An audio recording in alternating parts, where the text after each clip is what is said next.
పవన్ కళ్యాణ్ ఢిల్లీ హైకోర్టును ఆశ్రయించారు. తన వ్యక్తిత్వ హక్కులను కాపాడాలి అంటూ పిటిషన్ వేశారు. ఏఐ వీడియోలతో పవన్ ప్రతిష్టను భంగం కలిగించేలా సోషల్ మీడియాలో పోస్టులు చేస్తున్నారని ఆయన తరఫు లాయర్ తెలిపారు. దీంతో ఆ లింకులను 48 గంటల్లోపు అందించాలని న్యాయమూర్తి సూచించారు. వాటిపై వారంలోపు చర్యలు తీసుకోవాలని గూగుల్, మెటా తదితర సోషల్ మీడియా ప్లాట్ఫామ్స్ ను ఆదేశించారు. తదుపరి విచారణ ఈ నెల 22కు వాయిదా వేశారు.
డిప్యూటీ సీఎం పవన్ కళ్యాణ్ ఢిల్లీ హైకోర్టును ఆశ్రయించారు. తన వ్యక్తిత్వ హక్కులను కాపాడాలంటూ పిటిషన్ వేశారు.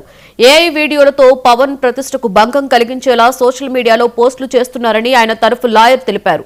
దీంతో ఆ లింకులను 48 గంటల్లోపు అందించాలని న్యాయమూర్తి సూచించారు. వాటిపై వారంలోపు చర్యలు తీసుకోవాలని గూగుల్, మెటా తదితర సోషల్ మీడియా ప్లాట్ఫామ్స్ ను ఆదేశించారు. తదుపరి విచారణ ఈ నెల 22కు వాయిదా వేశారు. ఇదే అంశం మీద మరింత సమాచారాన్ని మా ఏపీ స్పెషల్ కరెస్పాండెంట్ సాంబశివరావు అందిస్తారు. సాంబశివరావు, లక్ష్మి, మనం చూసుకున్నట్లయితే గతం నుంచి కూడా మనం చూస్తాను సినిమా యాక్టర్లు ఈ మధ్యకాలంలో హైకోర్టుని ఆశ్రయించడం జరుగుతుంది. ముఖ్యంగా గతంలో చిరంజీవి, నాగార్జున కూడా ఇదే విధంగా కోర్టును ఆశ్రయించారు. అదేవిధంగా కొద్ది కాలం క్రితం జూనియర్ ఎన్టీఆర్ కూడా ఢిల్లీ హైకోర్టుని ఆశ్రయించడం జరిగింది. ముఖ్యంగా ఉప ముఖ్యమంత్రి పవన్ కళ్యాణ్ వ్యక్తిత్వానికి సంబంధించి హక్కుల వంగడానికి సంబంధించి ఢిల్లీ హైకోర్టుని అయితే ఆయన ఆశ్రయించిన పరిస్థితి. తన పర్సనల్ రైట్స్ కాపాడుకోవడానికి న్యాయస్థానంలో పవన్ తరపు న్యాయవాదులు అయితే పిటిషన్ దాఖలు చేసిన పరిస్థితి. విచారణ జరిపినటువంటి హైకోర్టు ఈ సందర్భంగా సోషల్ మీడియాలో సంస్థలకు కీలక ఆదేశాలు అయితే జారీ చేయడం జరిగింది.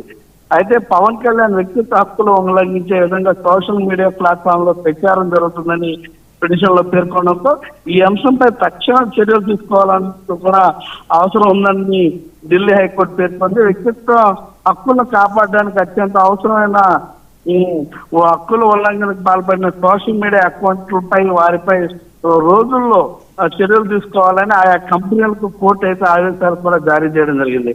అలాగే పవన్ తరఫున న్యాయవాది 2 రోజుల్లోగా ఈ ఉల్లంఘనకు సంబంధించిన వివరాలు, లింకులు, స్క్రీన్ షాట్లు తదితర అంశాలని సోషల్ మీడియా సంస్థలకు అందజేయాలని హైకోర్టు స్పష్టం చేసింది. ఈ వివరాలు అందిన వెంటనే ఆ కంపెనీలు తగిన చర్యలు తీసుకోవాలని తెలియజేసింది. ఇక ఈ కేసు విచారణ అయితే నెక్స్ట్ మంత్ 22వ తారీఖు అయితే పోస్ట్పోన్ చేయడం వాయిదా వేయడం జరిగింది.